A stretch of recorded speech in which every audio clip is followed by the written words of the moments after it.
पता कैसे लगाओगे कि इसका रियल रूट आने वाले हैं या फिर इमेजिनरी रूट आने वाले हैं? धाराचार्य ने जो फॉर्मूला दिया था उसमें से b स्क्वायर माइनस 4ac वाली टर्म को उठा लो, उसको एज अ डिटरमिनेंट मान लो, जाएंगे सॉल्व करोगे तो तीन केस हो सकते हैं, या तो उसकी वैल्यू सॉल्व करके 0 आएगी, या फिर 0 से बड़ी आएगी, 0 से बड़ी मतलब कोई भी पॉजिटिव नंबर हो सकता है, या फिर 0 से छोटी आएगी, 0 से छोटी मतलब कोई भी नेगेटिव नंबर हो सकता है। तो सिंपली इसमें ये कह रहा है ये हमारे पास एक क्वाड्रेटिक इक्वेशन दी हुई है, यहाँ पे जो होगा एक कांस्टेंट नंबर होना चाहिए था, लेकिन यहाँ पे उन्होंने क्या दे दिया, एक अननोन दे दिया। तो सिंपली कह रहा है इसकी जगह पे ऐसी क्या वैल्यू पुट करें कि पूरी की पूरी क्वाड्रेटिक इक्वेशन दो इक्वल रूट देने लगे। पूरी के अगर हम रेक्टेंगुलर शेप का एक पार्ट बनाएं जिसका पैरामीटर 80 मीटर का होना चाहिए और साइमल्टेनियसली एरिया जो है वो 400 मीटर स्क्वायर का होना चाहिए, क्या ऐसा पॉसिबल है? डिटरमिनेंट पहले सॉल्व करोगे, डिटरमिनेंट अगर 0 आया, 0 से बड़ा आया, इसका मतलब रियल रूट पॉसिबल है, यानी ये सिचुएशन पॉसिबल है। हे फोक्स, तो आज हम करने वाले हैं एक्सरसाइज 4.3। तो 4.3 का फर्स्ट क्वेश्चन क्या है? Find the nature of a root of a following quadratic equation, if real root exist find them. Simply quadratic equation क्या होती है? क्वाड्रेटिक इक्वेशन वो होती है जिसकी डिग्री 2 हो। कोई भी पॉलिनोमियल इक्वेशन जिसकी डिग्री 2 होगी उसको क्वाड्रेटिक इक्वेशन कहेंगे। डिग्री 2 का मीनिंग क्या हो गया? इसमें जो वेरिएबल यूज हुआ है उसके मैक्सिमम टू मैक्सिमम 2 आंसर आ सकते हैं। मैं मैक्सिमम बोल रहा हूँ, इसका मतलब ये है कि मिनिमम कितने हो सकते हैं? हो सकता है एक आंसर आए या फिर एक भी आंसर ना आए। सेकंड चैप्टर में जब हमने इक्वेशनों को ग्राफ पे प्लॉट किया था और जीरोस निकाले थे, तो याद करो क्वाड्रेटिक इक्वेशन के 3 केस हो रहे थे।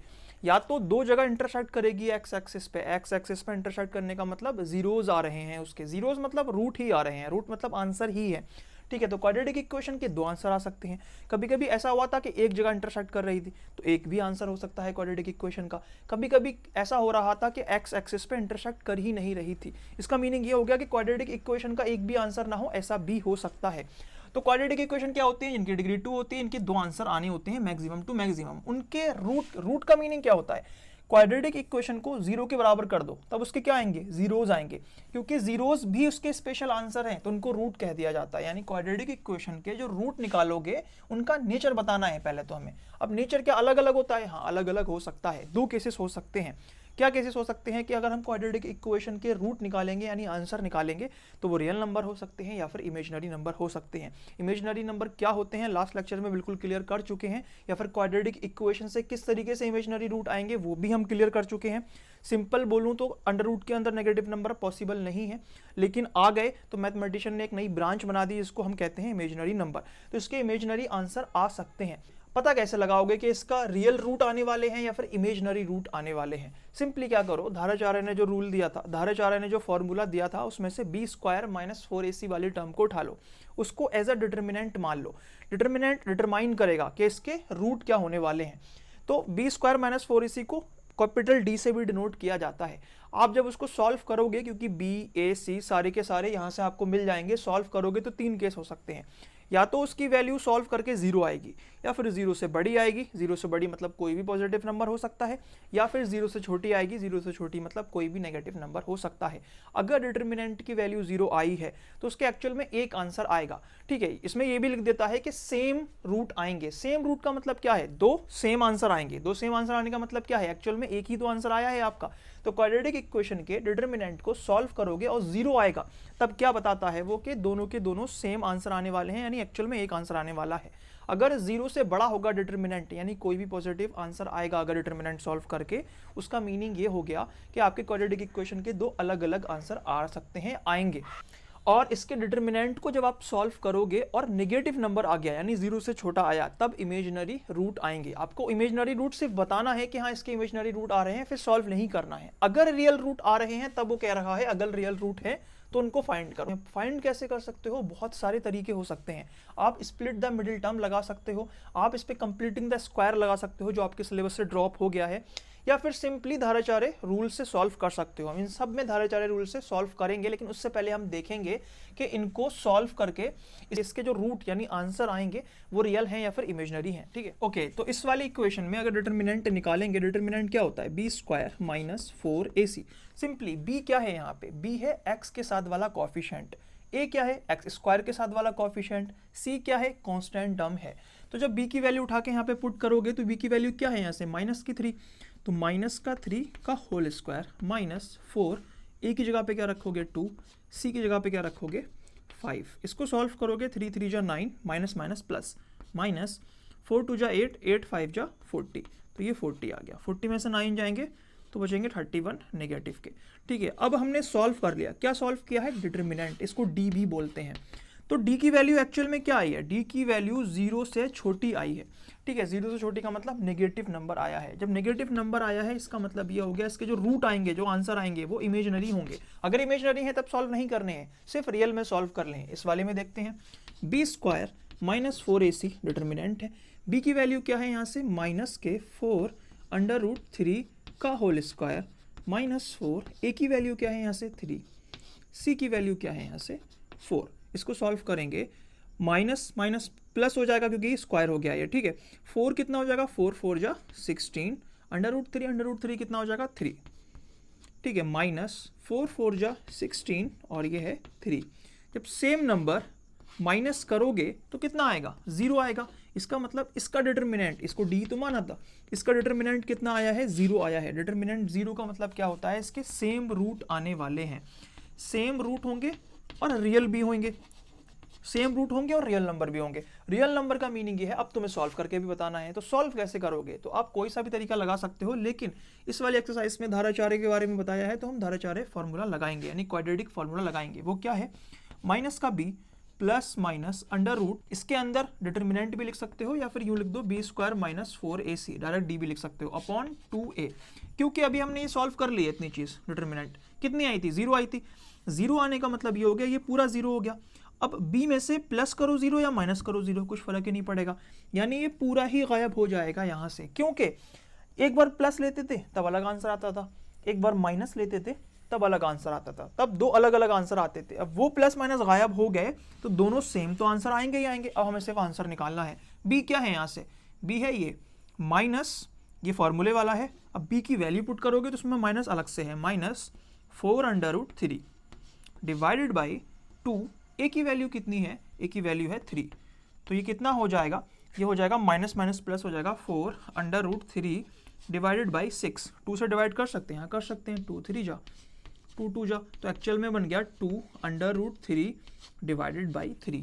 क्या इसको और सॉल्व कर सकते हैं, हाँ हम क्या कर सकते हैं, सिंप्लीफाई कर सकते हैं अंडर रूट से अंडर रूट की मल्टीप्लाई करके, ठीक है। अब इसको सॉल्व करेंगे तो ये कितना हो जाएगा, 2 1 जा 2 अंडर रूट 3 कितना हो जाएगा, सिंपली 3 हो जाएगा, ठीक है। ये कितना हो जाएगा 3 इंटू अंडर रूट 3, ये इससे कैंसिल आउट कर सकते हैं। तो क्या हो गया एक्चुअल में 2 अपॉन अंडर रूट 3। आप चाहो तो ये लिख लो या फिर सिर्फ इतना ही रहने दो, कुछ फर्क नहीं पड़ेगा। तो इसका एक आंसर ये आ गया। दूसरा क्या होगा, दूसरा भी यही होगा। तो इसके 2 रूट आ गए, क्या 2 अपॉन अंडर रूट 3, दूसरा रूट क्या है 2 अपॉन अंडर रूट 3। ऐसे इसको सॉल्व करेंगे, B square minus 4ac, B की वैल्यू क्या है यहाँ से माइनस का 6 का होल स्क्वायर माइनस 4, ए की जगह 2 है, सी की जगह 3 है, 36 हो जाएगा, माइनस 4 2 जा 8 8 3 जा 24 हो गया। इसको और सॉल्व करोगे 36 में 24 माइनस होगा तो 12 आएगा, ठीक है, प्लस का 12 आएगा। तो डी इस बार 0 से बड़ा आ गया। 0 से बड़ा आने का मतलब ये है कि इसके 2 अलग अलग रूट आने वाले हैं, ठीक है, ठीक है। अब उसके निकालते हैं, क्या होगा, माइनस बी की वैल्यू क्या है, माइनस के 6, ठीक है। ये वाला फॉर्मूला मैं पुट कर रहा हूँ यहाँ पे, ये वाला फॉर्मूला जो था माइनस बी स्क्वायर, ये minus B plus minus under root determinant divided by 2a। यहाँ डी की जगह पे आप बी स्क्वायर माइनस 4ac भी लिख सकते हो।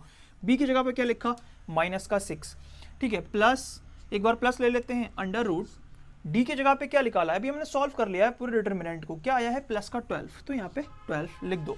ये माइनस से माइनस कैंसिल आउट हो जाएगा, नीचे है 2, ए की जगह पे क्या लिखोगे 2, तो ये कितना हो गया, ये एक्चुअल में हो गया 6 प्लस, अभी से प्लस के साथ कर रहे हैं हम, ठीक है, माइनस के साथ अलग करेंगे, अंडर रूट 12, नीचे क्या है 4, 2 2 जा 4, 2 से डिवाइड हो सकता है, हाँ 2 से डिवाइड हो सकता है, पहले इसको सिंप्लीफाई कर लो। 12 का मीनिंग क्या हो गया, 6 2 जा, अब 6 को भी लिख सकते हो 3 2 जा, अंडर रूट अगर लगा हुआ है तो 2 पेयर बाहर आ जाएगा, 2 अंडर रूट 3 हो जाएगा, यानी 12 की जगह पे 2 अंडर रूट 3 लिख सकते हो। अगर 2 से डिवाइड करोगे तो एक्चुअल में ये ऐसा है, 4 इसके नीचे भी है और 4 इसके नीचे भी है, तो 2 2 जा 4 और 2 3 जा 6, 2 2 जा 4 2 1 जा 2, इसका मीनिंग ये हो गया 3 upon 2 plus under root 3 upon 2, अब 2 कॉमन है तो 2 कॉमन ले लो, 3 प्लस अंडर रूट 3, एक तो वैल्यू आई ये, एक रूट आया ये प्लस के साथ, अब माइनस के साथ ले लो सिंपली, यही सीन, ठीक है। तो माइनस के साथ क्या होगा, ये सेम रहेगा तो 6 सेम रहेगा, सिर्फ यहाँ पे माइनस होगा तो यहाँ माइनस होगा, 12 की जगह पे ये 2 रूट 3 सेम रहेगा, हाँ सेम रहेगा, नीचे 4 सेम रहेगा, कैंसिल आउट करोगे तो 2 से ये भी कैंसिल आउट होगा, ये भी कैंसिल आउट होगा और ये भी कैंसिल आउट होगा। तो 3 माइनस अंडर रूट 3/2, तो एक रूट ये आया और एक रूट ये आया, इसके दो रूट आ गए। तो सिंपली क्या समझे कि डिटर्मिनेंट निकालोगे, अगर डिटर्मिनेंट 0 से छोटा आया यानी नेगेटिव आया तब इमेजिनरी रूट आएंगे, हमें सॉल्व नहीं करने हैं। डिटर्मिनेंट सॉल्व करा, 0 आया मतलब सेम रूट आएंगे, सेम रूट मतलब निकालने हैं, तो धाराचार्य रूल लगाओगे तो ये रूट आ जाएगा। तीसरे केसेस में क्या था, डिटर्मिनेंट अगर 0 से बड़ा है यानी पॉजिटिव नंबर है, दो अलग अलग रूट आएंगे, कैसे निकालोगे, धाराचार्य फॉर्मूले में पुट करोगे। यहाँ डी की जगह पे आप b² - 4ac लिख लो अगर आपके समझ में नहीं आ रहा है, ठीक है। इसको सॉल्व करोगे तो दो अलग अलग रूट आएंगे, प्लस के साथ ये आया है और माइनस के साथ ये आया है, तो दोस्तों ये रूट हो गए सिंपली। ओके, तो सेकंड क्वेश्चन क्या है, find the value of k for each of the following quadratic equation so that they have equal root. Simply अभी तक हम क्या देख रहे थे, क्वाड्रेटिक इक्वेशन के जो रूट हैं उनका नेचर निकालने के लिए हम डिटर्मिनेंट को फाइंड आउट कर रहे थे। डिटर्मिनेंट क्या था, b² - 4ac को। इसके तीन केस थे, या तो 0 आएगा या 0 से बड़ा आएगा या फिर 0 से छोटा आएगा। लेकिन इस वाले केस में क्या कर दिया इसने, कह रहा है कि हम बता देते हैं कि जो रूट आएंगे उनका नेचर क्या है, वो है एक्चुअल में दो इक्वल रूट। दो इक्वल रूट कब आते थे, जब डिटर्मिनेंट 0 के बराबर आता था, यानी डिटर्मिनेंट b² - 4ac 0 के बराबर होगा। तो सिंपली इसमें ये कह रहा है, ये हमारे पास एक क्वाड्रेटिक इक्वेशन दी हुई है, यहाँ पे जो होगा एक कांस्टेंट नंबर होना चाहिए था, लेकिन यहाँ पे इन्होंने क्या दे दिया, एक अननोन दे दिया। तो सिंपली कह रहा है इसकी जगह पे ऐसी क्या वैल्यू पुट करें कि पूरी की पूरी क्वाड्रेटिक इक्वेशन दो इक्वल रूट देने लगे। पूरी क्वाड्रेटिक इक्वेशन दो इक्वल रूट कब देगी, जब d 0 के बराबर होगा, यानी b² - 4ac 0 के बराबर होगा। अच्छा, सिंपली ये क्वेश्चन जो है बहुत इंपॉर्टेंट है आपके बोर्ड के एग्जाम के पॉइंट ऑफ व्यू से। क्यों, क्योंकि हर साल कोई ना कोई क्वेश्चन आता ही आता है, एग्जैक्टली दे देगा या फिर थोड़ा सा नंबर बदल के दे देगा, k दे देगा, p दे देगा और पूछ लेगा इक्वल रूट अगर हम निकालें तो बताओ k की या p की वैल्यू क्या होगी। तो इसको देख लेना, बहुत इंपॉर्टेंट क्वेश्चन है। तो सिंपली पूरी क्वाड्रेटिक इक्वेशन के अगर दो इक्वल रूट निकालने हैं तो b² - 4ac 0 के बराबर करेंगे। अब यहाँ से वैल्यू पुट करेंगे, तो b की जगह पे क्या है k, तो k का स्क्वायर हो जाएगा, ठीक है, -4, a की जगह पे क्या है 2, c की जगह पे क्या है 3, तो ये कितना हो जाएगा k² - 3 2 6 6 4 24 = 0। अब गौर करोगे तो ये खुद में एक क्वाड्रेटिक इक्वेशन बन गई। इस पूरी क्वाड्रेटिक इक्वेशन में कितने वेरिएबल हैं, k, तो k के मैक्सिमम दो आंसर आ सकते हैं। अब वो दो आंसर कैसे निकालोगे, क्योंकि जो दो आंसर होंगे वो उन आंसरों को अगर मैं k की जगह पे पुट करूंगा तो ये पूरी क्वाड्रेटिक इक्वेशन दो इक्वल रूट देने वाली है, ठीक है। तो k की वैल्यू कैसे फाइंड आउट करोगे, देखो दो टर्म होते हैं तो मैंने बताया था दो केस हो सकते हैं, या तो यहाँ पे कांस्टेंट टर्म होगी या फिर वेरिएबल वाली टर्म होगी। ये वाली तो चेंज हो ही नहीं सकती, अगर इसको ही हटा दोगे तो ये क्वाड्रेटिक इक्वेशन ही नहीं रहेगी। तो अगर यहाँ पे कांस्टेंट टर्म है तो सिंपली उसको उधर ले जाके सॉल्व कर लो, या फिर वेरिएबल वाली टर्म है यानी यहाँ पे k होता तो कॉमन ले लेते, क्योंकि दो टर्म है तो हमें एसएमटी लगाने की जरूरत नहीं है। एसएमटी कब लगाते हैं, जब तीन टर्म होती हैं, ताकि हम 4 बना लें और फिर कॉमन ले लें। तो सिंपली इसको सॉल्व कर सकते हो, k², उसको उधर ले जाओगे तो 24 हो जाएगा, यहाँ से स्क्वायर हटाओगे तो ये अंडर रूट लगेगा प्लस का और माइनस का। सिंपली 24 को अगर और फर्दर सॉल्व करोगे, 24 का मीनिंग क्या हो गया, 3 × 2 यानी 6, 2 × 12, 2 × 24, ये पेयर बना, 2 अंडर रूट के अंदर कितना आ जाएगा, ये 6 आ जाएगा। इसका मीनिंग ये हो गया k की वैल्यू एक बार प्लस के 2√6 है और माइनस के 2√6 है, यानी इन दोनों में से कोई भी वैल्यू k की जगह पे पुट करोगे तो ये पूरी क्वाड्रेटिक इक्वेशन जो बन रही है ये दो इक्वल रूट देने वाली है। ऐसे ही इस वाली क्वेश्चन में है, लेकिन ये तो क्वाड्रेटिक इक्वेशन ही नहीं है क्योंकि इसमें डिग्री 2 नहीं है। पहले सॉल्व करोगे तो इसको इससे मल्टीप्लाई करोगे तो kx² हो जाएगा, इससे मल्टीप्लाई करोगे तो माइनस का 2kx हो जाएगा, ये अकेला है तो प्लस का 6 = 0। अब डिटर्मिनेंट फाइंड आउट करोगे क्योंकि इसकी अब डिग्री 2 हो चुकी है, यानी ये क्वाड्रेटिक इक्वेशन है b² - 4ac। अब b क्या है, यहाँ से b है ये चीज़ x के साथ वाला कॉफिशिएंट, इसमें k भी आ गया, 2 भी आ गया और माइनस का साइन भी आ गया, तो माइनस का 2k, फिर b का स्क्वायर जो है वो फॉर्मूले में है -4, a की जगह पे क्या रखोगे k, c की जगह पे क्या रखोगे 6। इसको सॉल्व करोगे तो माइनस माइनस प्लस हो जाएगा, तो 2 × 4 k² -6 4 × 24 k = 0।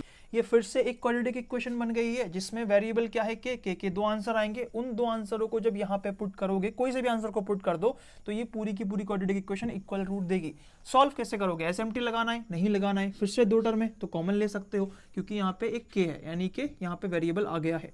तो क्या कॉमन ले सकते हो, 4 ही कॉमन ले लो, 4 और k, यहाँ क्या बचेगा, सिंपली सिर्फ k बचेगा, माइनस इधर क्या बचेगा, 6 4 जा 24, ठीक है, बाकी सब कुछ नहीं बचा, ये हो गया। तो हमने क्या देखा, ये एक क्वाड्रेटिक इक्वेशन थी, इसको दो लीनियर इक्वेशनों में कन्वर्ट कर दिया, ठीक है। इस लीनियर इक्वेशन का आंसर और इस लीनियर इक्वेशन का आंसर एक्चुअल में इस क्वाड्रेटिक इक्वेशन के आंसर होंगे। इसका आंसर क्या होगा, 4k इज इक्वल्स टू 0, तो k इज इक्वल्स टू 0/4 यानी कि 0, तो k की एक वैल्यू हो गई 0। दूसरी क्या होगी, k minus 6 is equal to 0, k is equals to plus का 6, यानी k की जगह पे आप 0 रख दो या फिर k की जगह पे प्लस का 6 रख दो। ये पूरी क्वाड्रेटिक इक्वेशन जो बनी है, ठीक है, ये इक्वल रूट देने वाली है। ओके, तो इसका थर्ड क्वेश्चन क्या है, is this possible to design a rectangular mango grove whose length is twice its breadth and area is 800 meter square, if so find the length and breadth।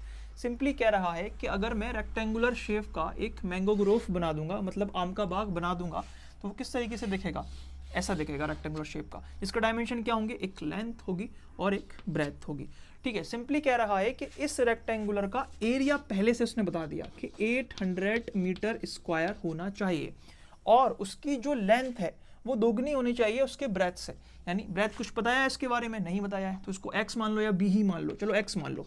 तुमने अगर breath को x मान लिया तो length कितनी है, दुगनी है ब्रेथ से, तो ब्रेथ कितनी थी x का दुगना करोगे तो 2x हो गया, यानी कि ब्रेथ x होनी चाहिए, लेंथ 2x होनी चाहिए और इसका एरिया 800 मीटर स्क्वायर होना चाहिए। इसमें ऐसा नहीं कह रहा है कि 800 मीटर स्क्वायर एरिया कब आएगा, अगर ब्रेथ x है तो बताओ लेंथ कितनी होगी, ऐसा कुछ नहीं है, सिंपली दोनों चीज़ें दे रखी हैं इसने। तो इसको क्या करेंगे, हम पहले इक्वेशन में कन्वर्ट करेंगे। इक्वेशन कैसे बनेगी, इस मैंगो ग्रोव यानी रेक्टेंगुलर शेप जो है, इसका एरिया क्या होता है, length into breadth is equals to 800, ठीक है। अब लेंथ को क्या माना है हमने 2x, ब्रेथ को क्या माना है x, इज इक्वल्स टू 800। अब इसको मल्टीप्लाई करेंगे तो 2x square is equals to 800। अगर दोनों तरफ मैं सेम नंबर से डिवाइड कर दूं, इक्वेशन पे फर्क पड़ेगा, नहीं पड़ेगा, लेकिन इक्वेशन सिंपल हो जाएगी हमारी, ठीक है। तो ये 4 हो जाएगा, तो x स्क्वायर, अब ये 400 को इधर ले आओ तो कितना हो जाएगा, माइनस का 400 इज इक्वल्स टू 0। इस चीज़ को आप गौर करोगे तो ये तो एक क्वाड्रेटिक इक्वेशन बन गई, एक प्रॉब्लम थी उसको हमने क्वाड्रेटिक इक्वेशन में कन्वर्ट कर दिया। वो प्रॉब्लम का सॉल्यूशन पॉसिबल है या नहीं है वो ये बता देगा कि अगर क्वाड्रेटिक इक्वेशन को हम सॉल्व करेंगे और उसके आंसर आ गए तो वो प्रॉब्लम के भी आंसर आ जाएंगे। अब क्वाड्रेटिक इक्वेशन के आंसर आ भी सकते हैं नहीं आ सकते हैं, इसके लिए क्या करोगे, इसका डिटर्मिनेंट निकालोगे। डिटर्मिनेंट अगर 0 हुआ तो रियल आंसर आने वाला है, डिटर्मिनेंट अगर 0 से बड़ा हुआ तब भी रियल आंसर आने वाला है, लेकिन डिटर्मिनेंट अगर 0 से छोटा हुआ यानी नेगेटिव हुआ तब इमेजिनरी आंसर आने वाले हैं, मतलब ये चीज़ पॉसिबल हो ही नहीं सकती। तो पहले इसके हम डिटर्मिनेंट निकालेंगे। डिटर्मिनेंट क्या होता है, b स्क्वायर माइनस 4ac। इस पूरी इक्वेशन में b क्या होता है, x के साथ वाला कोफिशिएंट, b क्या है, x क्या है, कुछ है ही नहीं, तो इसका मतलब 0 हो गया, तो 0 का स्क्वायर यानी 0 ही है, माइनस 4, a की जगह क्या रखोगे, a की जगह रखोगे x स्क्वायर का कोफिशिएंट जो कि है 1, c की जगह क्या रखोगे, c की जगह रखोगे ये कांस्टेंट टर्म, अब ये माइनस की 400 है, ठीक है। अब ये सॉल्व करोगे तो माइनस माइनस प्लस हो गया, 4 4 16 00, वो कितना भी आए, लेकिन इस चीज़ से ये पता लग गया कि प्लस का आ रहा है डिटर्मिनेंट। डिटर्मिनेंट 0 से बड़ा आना मतलब रियल आंसर आएगा, वो भी दो अलग अलग आंसर आएंगे। इसका मीनिंग ये है कि हाँ इसकी पॉसिबिलिटी तो है, ऐसा आप कर सकते हो, ऐसा बना सकते हो। अब हमें x बताना है, क्योंकि x पता लग गया तो ब्रेथ भी पता लग जाएगी और लेंथ भी पता लग जाएगी। अब इसे सॉल्व करना है इस क्वाड्रेटिक इक्वेशन को। मैंने बताया था जब भी दो टर्म्स दी हुई हैं तो या तो कॉमन लिया जाएगा या उधर ले जाके सॉल्व हो जाएगा, क्योंकि इसमें कांस्टेंट टर्म है तो उधर ले जाके सॉल्व कर दो। तो x is equals to 400, square है, स्क्वायर हटाओगे अंडर रूट लगेगा, प्लस का और माइनस का आंसर आ जाएगा। अब 400 का जब तुम अंडर रूट हटाओगे यहाँ से तो कितना आंसर आने वाला है, तो जब 400 का अंडर रूट हटाओगे तो 20 आंसर आने वाला है। इसका मीनिंग ये हो गया, एक बार प्लस का 20 एक बार माइनस का 20, x का आंसर आने वाला है। यानी इसकी जो ब्रेथ होगी वो या तो प्लस की 20 है या माइनस की 20 है। लेंथ क्योंकि नेगेटिव नहीं हो सकती, ये डिस्कार्ड हो गया। इसका मतलब ये हो गया ब्रेथ जो है वो 20 है, तो लेंथ कितनी होगी, लेंथ एक्चुअल में इसकी दुगनी हो जाएगी यानी 40 हो जाएगी। अब आप देखोगे तो ये रेक्टेंगुलर मैंगो ग्रूव बन गया जिसकी लेंथ 40 है, ब्रेथ 20 है। मल्टीप्लाई करोगे 4 2 जा 8 00 8 00, ठीक है, ये क्वेश्चन हो गया। ओके, तो फोर्थ क्वेश्चन क्या है, is following situation possible, if so determine their present age. The sum of ages of two friend is 20 year, 4 year ago product of their age in year is 48। Simply कह रहा है क्या ये वाली situation जो question में दी हुई है पॉसिबल है या नहीं है। सिचुएशन क्या है कि दो फ्रेंड थे, उनकी एजेस को अगर ऐड करोगे अभी की एजेस को तो 20 ईयर आने वाली है। 4 साल पहले जो एज थी उनकी, अगर उन दोनों एजों का मल्टीप्लिकेशन करोगे तब 48 आने वाला है। क्या ऐसा पॉसिबल है या नहीं है? तो हम पहले क्या करेंगे, इक्वेशन बनाएंगे। सिंपली दो फ्रेंड है, दोनों में से किसी भी एज के बारे में कुछ दिया हुआ है नहीं, तो किसी ना किसी को तो एक्स मानना पड़ेगा। तो हम मान लेते हैं कि ए नाम का जो शख्स था, दोस्त था, उसकी एज एक्स थी, ठीक है। तो बी वाले की एज कितनी होगी, क्योंकि दोनों की कितनी थी, 20 थी। अभी की एज अगर प्लस करोगे तो 20 है। अगर ए के पास x है तो b के पास कितनी होगी, 20 में से x निकाल दो, उसकी एज इतनी हो जाएगी। तो ये प्रेजेंट एज है। उसके बाद कह रहा है 4 साल पहले। 4 साल पहले का मतलब हो गया 4 साल पहले a की एज तो ये हो जाएगी, ठीक है। और इसकी b की एज कितनी हो जाएगी, 20 माइनस एक्स माइनस 4। माइनस 4 क्यों कर रहा हूँ, 4 साल पहले। आज अगर 10 है तो 4 साल पहले कितनी होगी, 6 होगी, तो 10 माइनस 4 तो करोगे तुम इस तरीके से। तो ये तो सेम रहा, ठीक है। x माइनस 4 4 साल पहले, ये कितना हो जाएगा, 20 माइनस के 4 हो जाएगा 16 माइनस एक्स। ये है उन दोनों की 4 साल पहले की एज। दूसरी इंफॉर्मेशन में क्या कह रखा है, इन दोनों का अगर मल्टीप्लीकेशन करोगे x माइनस 4 16 माइनस एक्स तो ये 48 होने वाला है, ठीक है। उसके बाद अब इसको डिस्ट्रीब्यूटिव प्रॉपर्टी से जब सॉल्व करोगे तो इसके इससे मल्टीप्लाई करोगे तो आ जाएगा 16x, इसकी इससे मल्टीप्लाई करोगे तो x स्क्वायर हो जाएगा, इसकी इससे मल्टीप्लाई करोगे तो 6 4 जा 24, 2 कैरी, 4 1 जा 4 और 2 6, 64 हो जाएगा, वो भी माइनस का। इसके इससे मल्टीप्लाई करोगे तो प्लस का 4x हो जाएगा, उधर कितना है 48 है, उसको इधर ले आओगे तो ये माइनस का 48 हो जाएगा, इस इक्वल टू 0 हो जाएगा। ये वाली टर्म लाइक हैं तो प्लस हो जाएंगी, तो 20x बना देंगी, 20x बना दिया। ये क्या हो गया, माइनस का x स्क्वायर, ये प्लस का 20 है। और कांस्टेंट टर्म कितनी है, ये है और ये है, इन दोनों को प्लस करोगे तो 8 और 4 कितना हो जाएगा, 12, 1 कैरी, 6 और 4 10, 1 11, यानी 112 माइनस के हैं तो ये माइनस का आ जाएगा।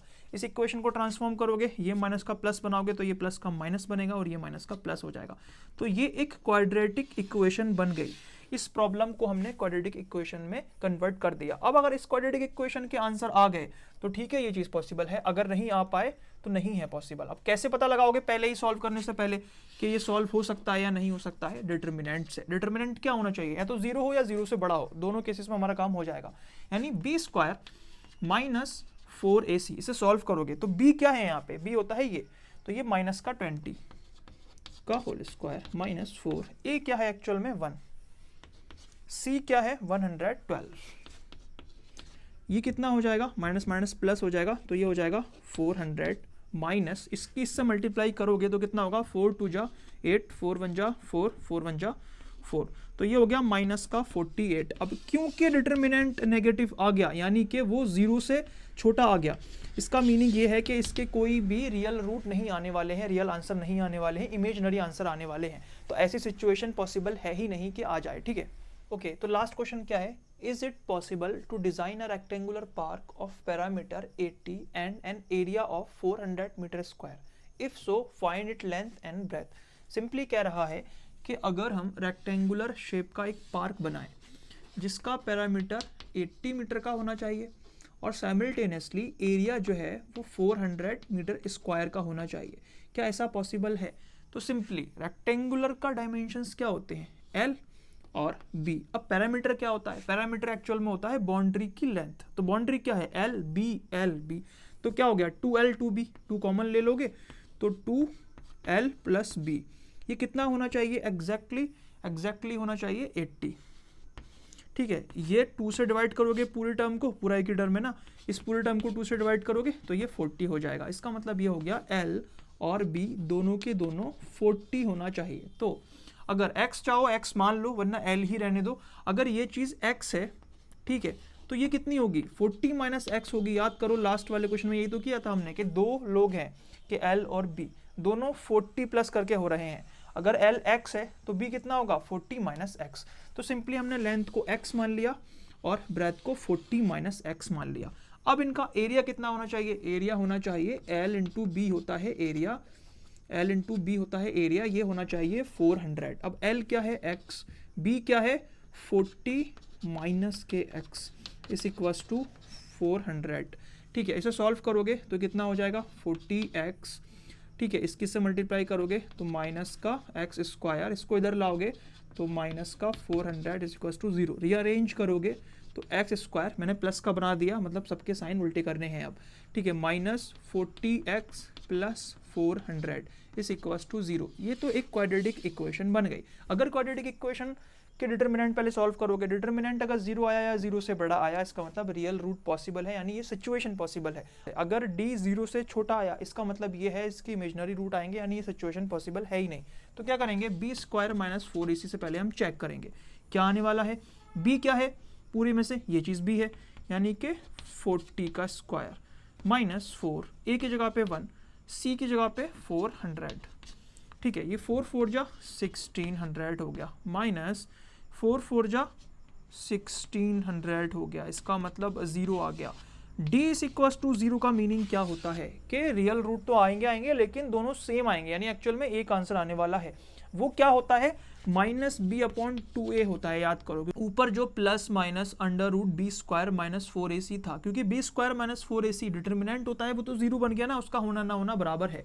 दो रूट आने वाले हैं, दोनों सेम आने वाले हैं, इस तरीके से निकल जाएंगे। अब b क्या है यहाँ से, b एक्चुअल में यहाँ से है माइनस का 40, और फॉर्मूले में माइनस अलग रखा हुआ है, ये माइनस यहाँ से उठा के लगाया है। b की वैल्यू जो आई है वो माइनस के 40 है, डिवाइडेड बाई 2, a की वैल्यू कितनी है 1 है, तो ये कितना हो जाएगा, माइनस का माइनस कैंसिल आउट हो जाएगा, तो ये 40 अपॉन 2 यानी कि 20 आ जाएगा। तो एक्चुअल में इसके दो रूट आने वाले हैं, दो कौन से होंगे 20, क्योंकि सेम होंगे तो दूसरा भी 20 होगा। यानी ये क्या आया है 20 क्या आया, x की वैल्यू आई है। x क्या माना था, लेंथ को माना था, तो लेंथ कितनी हो गई इसकी x यानी कि 20 हो गई। तो b कितनी होगी, b थी 40 माइनस के x, तो वो भी 20 हो जाएगी। क्यों, 40 माइनस 20 इज इक्वल टू 20। यानी अगर एक हम रेक्टेंगुलर पार्क बनाना है तो उसकी लेंथ भी 20 रख देंगे और ब्रेथ भी 20 रख देंगे। उससे होगा क्या कि अगर पैरामीटर निकालेंगे 20 20 40, 20 20 40 40 40 80, तो 80 पैरामीटर हो गया इसका, और एरिया क्या होगा 2 2 जा 4 20, तो 400 होगा। तो ये वाली एक्सरसाइज यहीं पे हो गई। आगे वाले लेक्चर में मिलते हैं, तब तक के लिए बाय, टेक केयर।